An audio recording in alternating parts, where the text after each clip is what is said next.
Good morning, 180 kids and everyone else tuning in. How exciting to be spending this lovely Sunday morning with you. Today, we are going to be reading about a story that we know so well. It's an amazing, epic story found in the book of Exodus, but it's the story of Moses and the Israelites crossing the Red Sea. So why don't you open your Jesus storybook with me to page 92, and it's called God Makes a Way.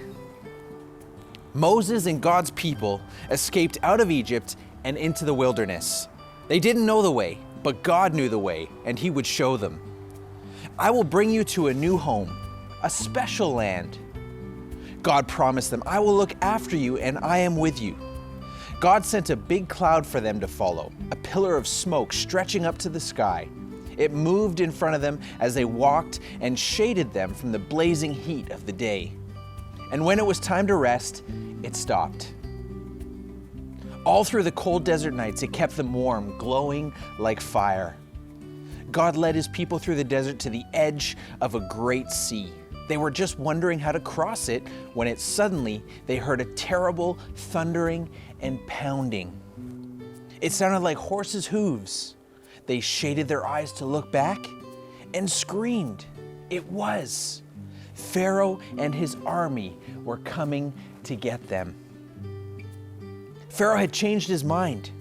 Get my slaves back, he said. And he charged out into the desert after them with 600 of his fastest horsemen and every single chariot in Egypt.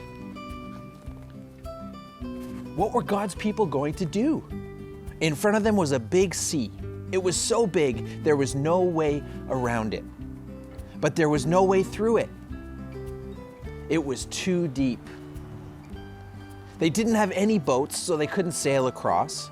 And they couldn't swim across because it was too far and they would drown. And they couldn't turn back because Pharaoh was chasing them. They could see the flashing swords now glinting in the baking sun and the dust clouds and the chariots after scary chariots surging towards them. They did the only thing there was left to do: panic. We're going to die, they said. Don't be afraid, said Moses. But there's nothing we can do, they screamed.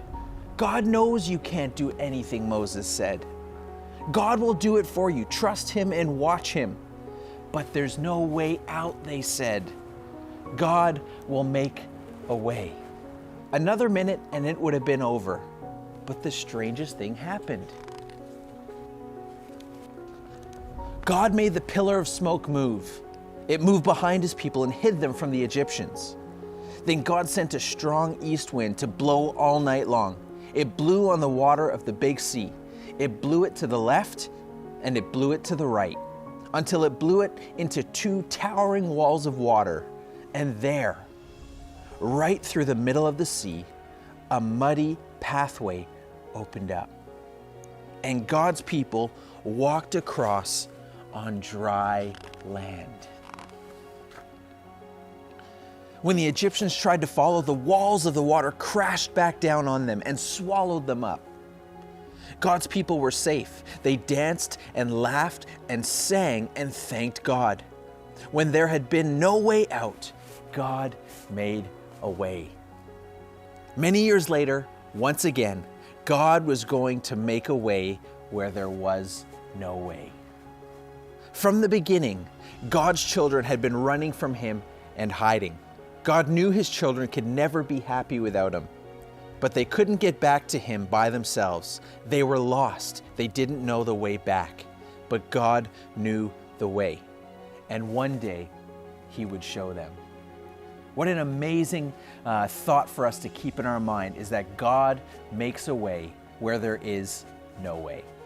Have an amazing Sunday and the rest of your week. Thanks for tuning in, 180 Kids and everyone else, and we will see you again very, very soon.